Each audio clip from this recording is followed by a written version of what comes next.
Assalamualaikum warahmatullahi wabarakatuh. Bertemu kembali dengan saya Nailah Bahdar, Pustaka Ruqyah Facebook. Sahabat semuanya, kali ini kita akan sedikit membahas buku dari Syekh Riyad Muhammad Samaha yang berjudul Cara Penyembuhan dengan Al-Quran.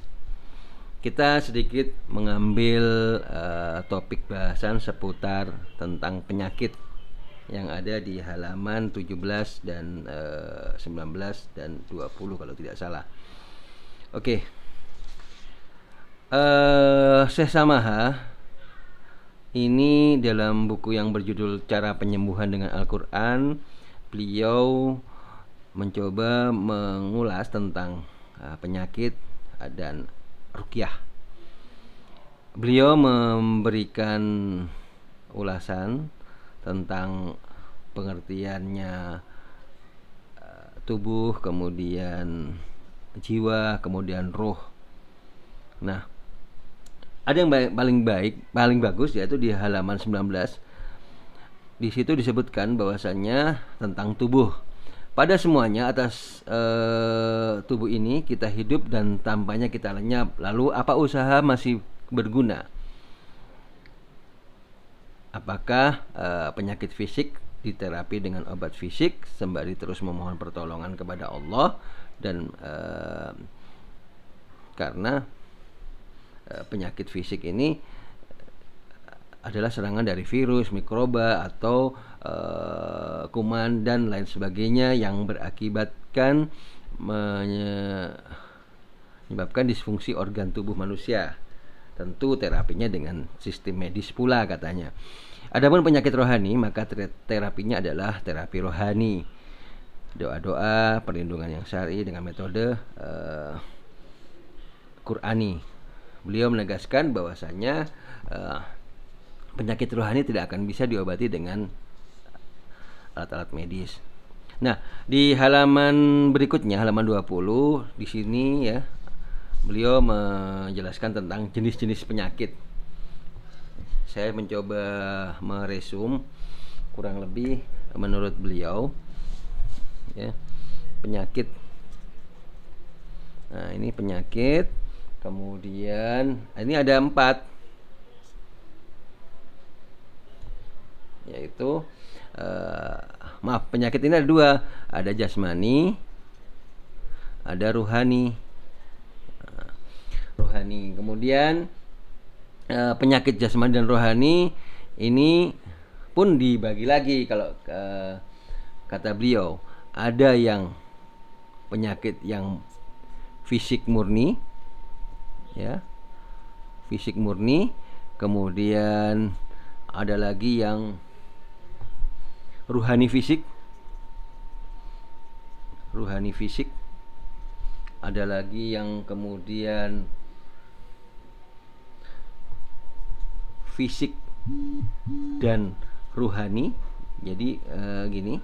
Kemudian yang keempat adalah ruhani murni.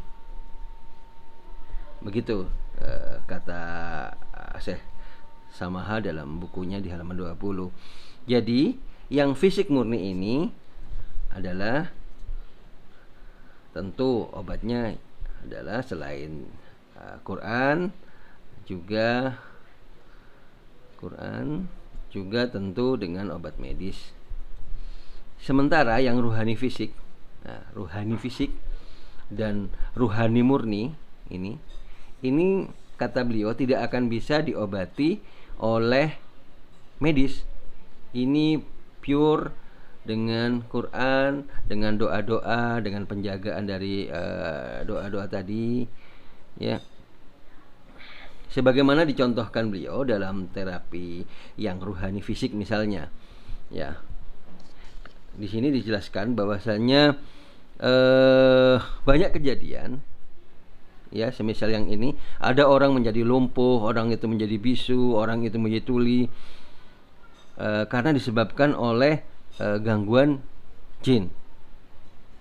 Semisal contoh di halaman 21-nya, beliau mengisahkan tentang ada seorang wanita yang menderita kronis pada payudaranya sebelah kanan. Para dokter kemudian memutuskan untuk mengangkat organ payudaranya tadi sebelah kanan, dan setelah pengangkatannya, pembedahannya tuntas, tak berselang berapa lama kemudian ia masih tetap mengeluhkan rasa sakit yang sama pada payudara kirinya, bahwa ternyata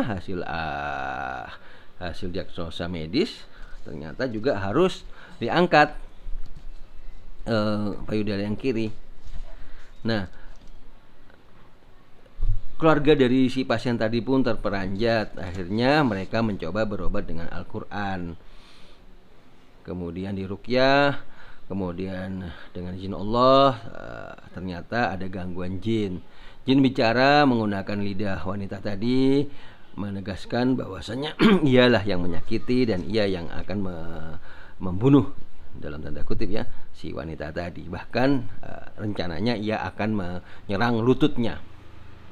Dan dengan ruqyah terapi yang intens, dinasehati, dakwah, alhamdulillah si jin tadi mau bertobat, mau menghentikan gangguannya, dan ia keluar meninggalkan si wanita yang tadi, dan wanita itu pun juga memaafkan. Dan alhamdulillah setelah dicek dokter, hilang pula keluhan-keluhan medis yang ibu derita tadi. Nah, sebenarnya katanya masih banyak contoh-contoh lain yang semisal. Jadi kesimpulannya bahwa berbagai macam penyakit yang mengenai anggota tubuh manusia, baik itu secara fisik atau secara lahiriah, teridentifikasi dengan medis dokter, tetapi pengobatan dokter itu tidak berguna. Jadi ini adalah ruhani fisik, kata beliau. Al-Quran lah yang bisa menyembuhkan sakit tadi dengan izin Allah tentunya. Nah, seperti saya bilang, kalau fisik murni yang lebih utama adalah obat medis, dan tentu juga doa ya kepada Allah. Kemudian fisik dan rohani. Jadi ada yang begitu, fisik dan rohani.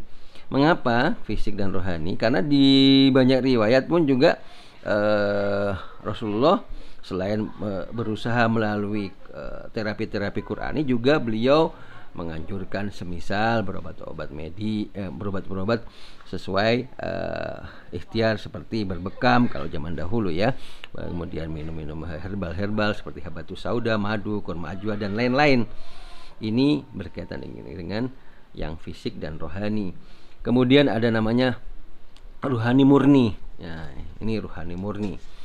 Jadi kalau sudah terkena yang ruhani murni ini, maka pengobatannya adalah yang utama adalah dengan Quran, karena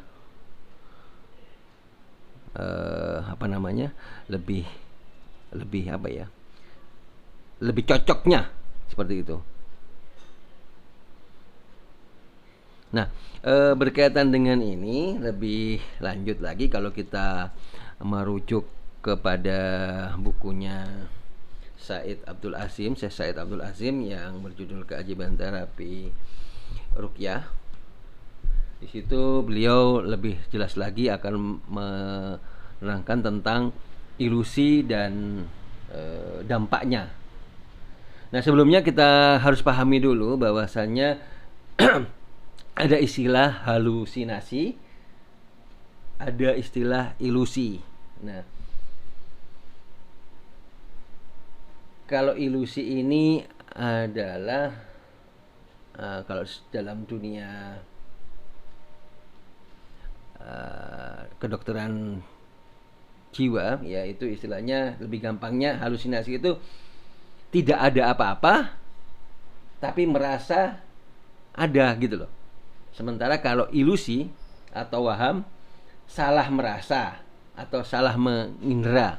Jadi orang ini kalau ilusi itu salah merasa. Misal salah merasa ini ada pohon pisang disangka kuntilanak, ya, seperti itu. Kalau yang halusinasi tadi kan tidak ada apa-apa tapi merasa.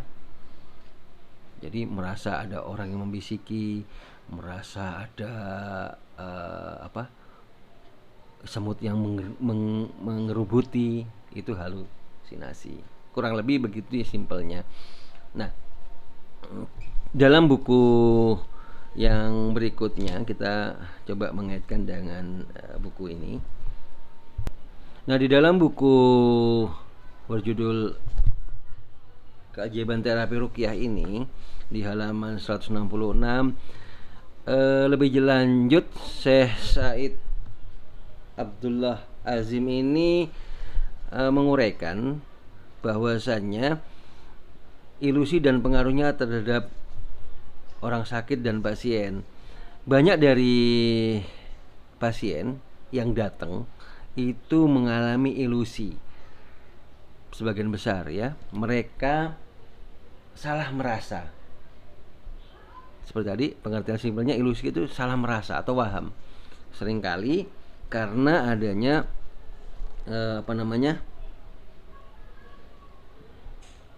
pengaruh dari luar ya tentunya. Kemudian adanya di masyarakat yang sedikit-sedikit mengaitkan permasalahan hidupnya dengan kaitannya dengan sihir, kaitannya dengan gangguan jin. Akhirnya ini yang membuat orang merasa ketakutan dan adanya timbullah ilusi. Misal ada perselisihan dalam rumah tangga biasa atau perkara-perkara lain yang terjadi pada dirinya, ia mulai memikirkan, kemudian meyakini bahwasanya dirinya terkena ain, terkena gangguan jin atau sihir dengan mereka-reka sendiri. Ya, apa yang dirasakan. Lebih lanjut, Syekh Said Abdul Azim ini malah menegaskan pada hakikatnya ilusi ini apabila menimpa manusia ia lebih berbahaya daripada penyakit biasa. Karena apa? Gangguan jin bisa hilang dengan ruqyah dari Al-Quran. Sedangkan penyakit ilusi ia akan terus berputar-putar tanpa ada habisnya.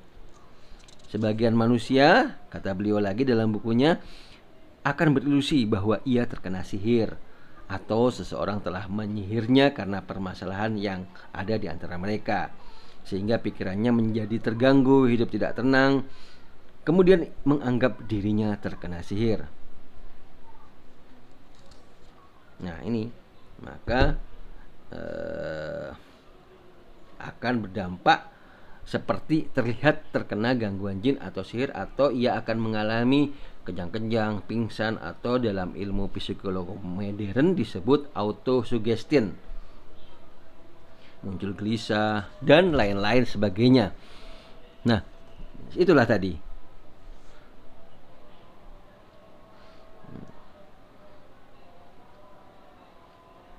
Nah, lebih lanjut akan ada keterangan-keterangan lainnya yang mana beliau menegaskan tentang adanya percampuran antara gangguan jin dan hasad yang banyak. Jadi kita semakin diminta untuk lebih paham lagi ya. Bahkan kalau tidak salah di buku yang Daurah 3 dari Syekh Abu Barroh itu menjelaskan tentang gangguan lambung, asam lambung itu bisa membuat orang sakit atau keluhannya mirip orang terkena gangguan jin.